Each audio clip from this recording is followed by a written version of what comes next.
আসসালামু আলাইকুম সম্মানিত ভিউয়ার্স, কেমন আছেন? আশা করি সবাই ভালো আছেন। আপনারা যদি আমার চ্যানেলে নতুন হয়ে থাকেন তাহলে আপনাদেরকে একটি ছোট রিকোয়েস্ট করব, অবশ্যই আমার চ্যানেলটি সাবস্ক্রাইব করবেন, লাইক, কমেন্ট এবং শেয়ার দিবেন। আজকের যে বিষয়টি নিয়ে আলোচনা করব সেটি হচ্ছে প্রধানমন্ত্রীর শিক্ষা সহায়তা ট্রাস্ট সমন্বিত উপবৃত্তি কর্মসূচি।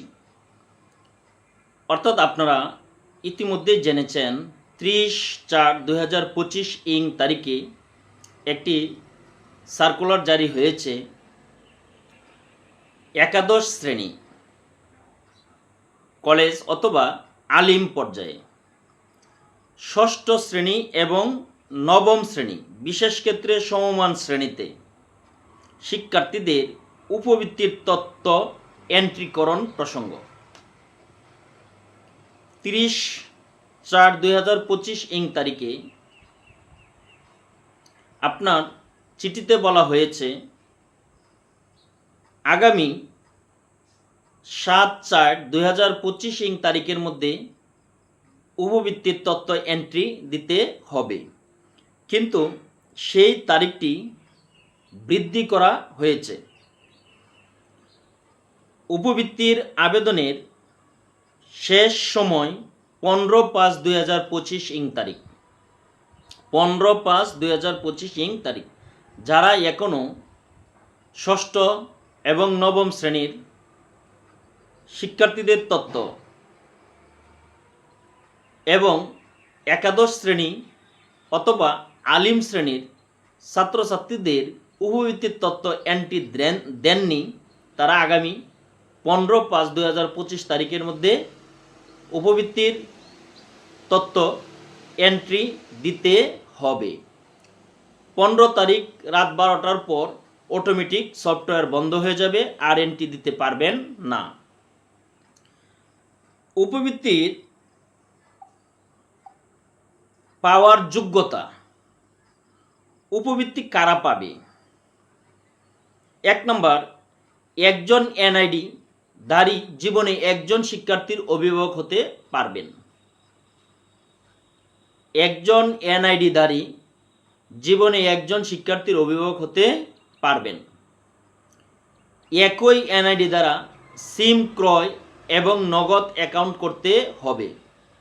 যারা উপবৃত্তির জন্য, যে সকল শিক্ষার্থী উপবৃত্তির জন্য আবেদন করবেন তাদের জ্ঞাতার্থে একই এনআইডি দ্বারা সিম ক্রয় এবং নগদ অ্যাকাউন্ট করতে হবে।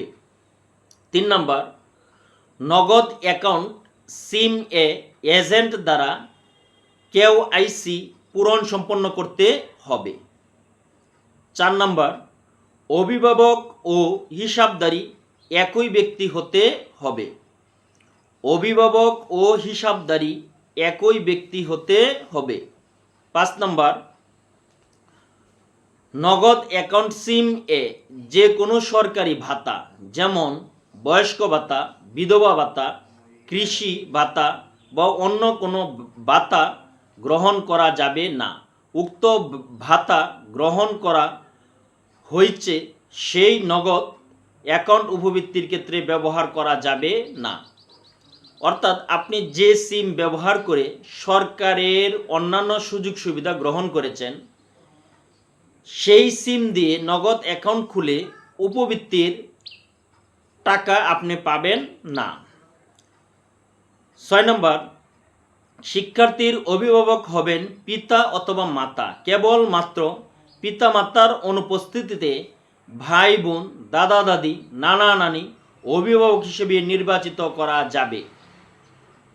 7 নম্বর, শিক্ষার্থী অন্য কোনো সরকারি উৎস থেকে মেধা, সাধারণ বৃত্তি অথবা অভিভাবক কর্তৃক শিক্ষা ভাতা গ্রহণ করলে উপবৃত্তির জন্য যোগ্য বলে বিবেচিত হবে না। এই 7টি হচ্ছে আপনার উপবৃত্তি পাওয়ার যোগ্যতা। এবার আসেন, এখনও যারা আমার চ্যানেলটি সাবস্ক্রাইব করেননি তাদেরকে ছোট্ট একটি রিকোয়েস্ট করব, অবশ্যই আমার চ্যানেলটি সাবস্ক্রাইব করবেন, লাইক, কমেন্ট এবং শেয়ার দিবেন। উপবৃত্তির ফর্মের সাথে যে সকল কাগজপত্র যুক্ত করতে হবে। উপবৃত্তির ফর্মের সাথে যে সকল কাগজ যুক্ত করতে হবে: 1 শিক্ষার্থীর সত্র সংখ্যার ডিজিটাল জন্ম নিবন্ধন এর ফটোকপি একটি। শিক্ষার্থীর সত্র সংখ্যার ডিজিটাল জন্ম নিবন্ধনের ফটোকপি একটি। সদ্য তোলা পাসপোর্ট সাইজের ছবি 1 কপি। এসএসসির রেজিস্ট্রেশন কার্ড ও নাম্বারপত্রের ফটোকপি একটি। পিতার জাতীয় পরিচয়পত্রের ফটোকপি একটি। মাতার জাতীয় পরিচয়পত্রের ফটোকপি একটি। পিতামাতার অনুপস্থিতি যাকে অভিভাবক নির্বাচিত করা হবে তার জাতীয় পরিচয়পত্রের ফটোকপি একটি। এই হচ্ছে আপনার উপবৃত্তি পাওয়ার যোগ্যতা। যারা এই যোগ্যতার আওতাধীন তারা উপবৃত্তির জন্য আবেদন করতে পারবেন এবং উপবৃত্তির আবেদন করার জন্য যে সকল কাগজ লাগবে সেগুলো এখানে বলা হয়েছে।